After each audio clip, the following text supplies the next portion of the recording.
and welcome to Cooking with Cooper.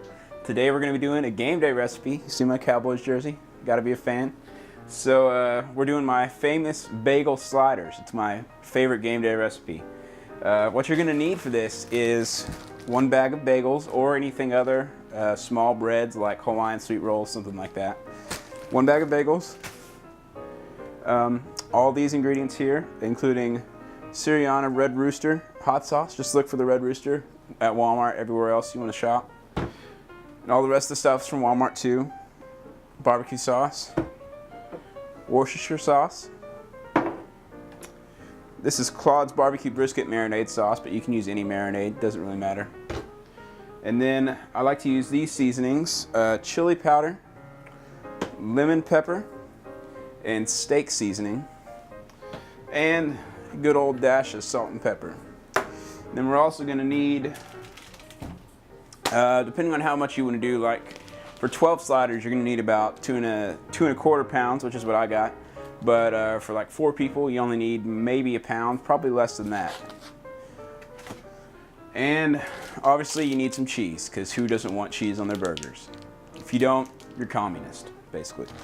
Alright, so now we're going to get started and make the food.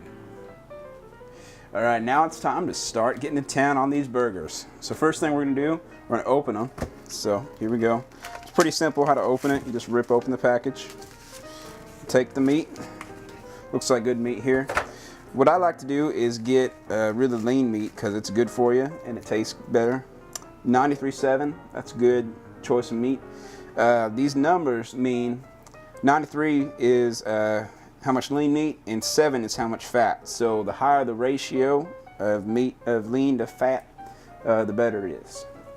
All right, so here's the meat, and we'll just dump it into this bowl right here.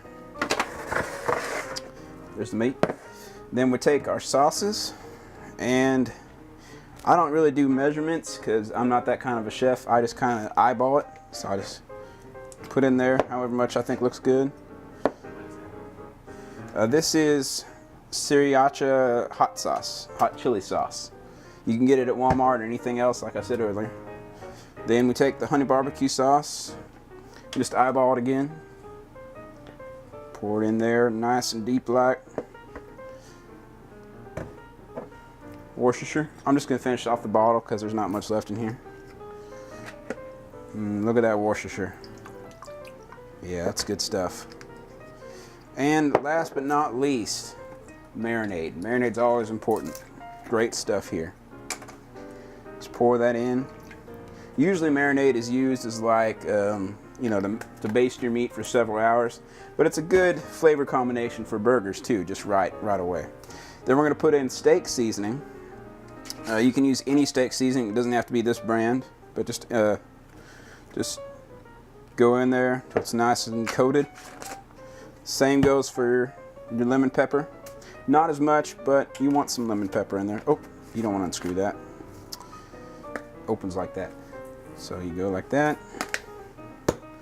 I like spicy, so I'm going to put a lot of chili powder in there, but you don't have to put that much because a little does a lot, as the saying goes.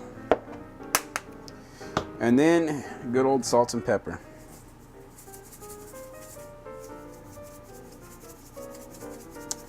Alright, so now we've got all of our ingredients in there. So now's when it gets really down and dirty. The best way to mix this is just stick your hands in there and go to town. So first, make sure your hands are clean. Clean hands are always good. As I say, cleanliness is next to godliness. So you stick your hands in there. Make sure you don't got any open wounds or anything, because this stuff can sting if it gets in your skin. And you just mix. And it gets pretty gross. And it's a little cold because raw meat out of the fridge. Kind of cold. But anyway, you just mix and mix until it all gets mixed into the meat. And it all turns a nice uniform color. May have to put a little bit more sauce in there because it looks like it's not all that coated. So let's do that. Let's put a little bit more sauce in.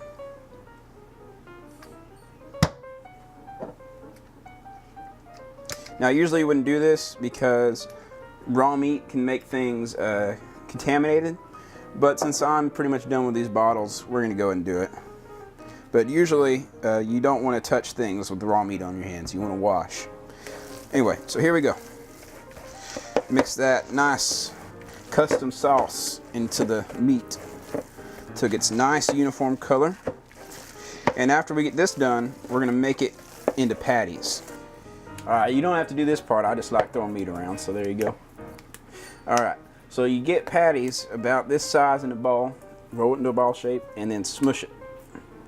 And it makes a nice little patty shape. And you want it to be uniform thickness so it cooks all the way through, and so it cooks about the same time for each one. So once you make it into a patty shape, turn on your George Foreman or whatever you want to do it on. You can do it on a regular grill too. You get your George Foreman open, and you just slap it on there. And the nice thing about George Foreman is it cooks out all the extra fat, so these are going to be really, really lean patties. Nice, healthy for you. As healthy as burgers can be. Put that next one on there. Let's get some more meat, form another patty. And again, you don't have to be absolutely perfect on this, just eyeball it.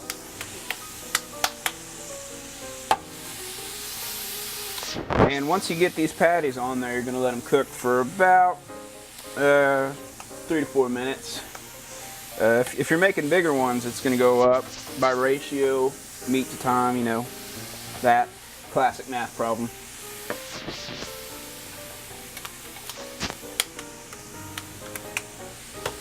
All right, we've almost got our first patties on there. And let's let the rest of this meat sit while these cook, because there's not much room on this Foreman grill. If you're doing it on a real grill, there's obviously a lot more room. You can get more done.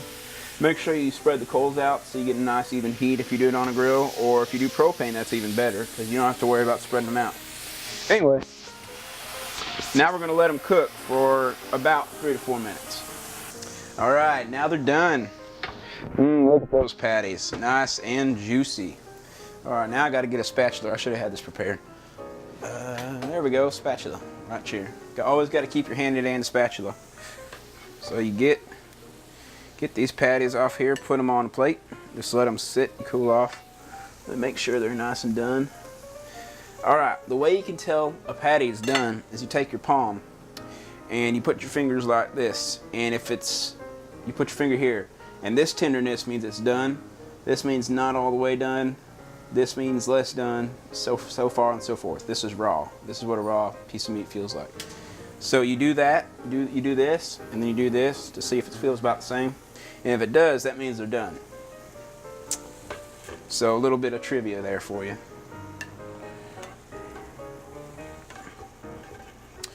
All right. We got these 6 off, and let's throw the others on there.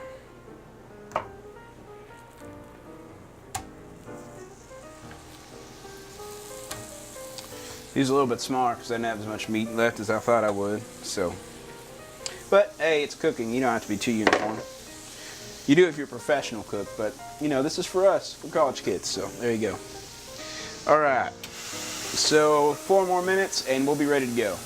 All right, folks. This is what comes out of your nice juicy burgers. Look at that. Look at all that grease. This technically is gravy. Yeah, this is what you eat, Americans. All right, now we're gonna put the patties on the bagels. Usually I like to use sweet rolls, but I couldn't find any in Walmart, so I went with bagels. It works just the same. So you take your bagel, your little tiny bagel, you split it in half. Get your cheese. I like to use Swiss, but you can use pepper jack or cheddar or whatever. Put cheddar on, Swiss. Put Swiss on there. Put your burger patty on there. And there you go. That's 1 slider. So now we're gonna do all of them.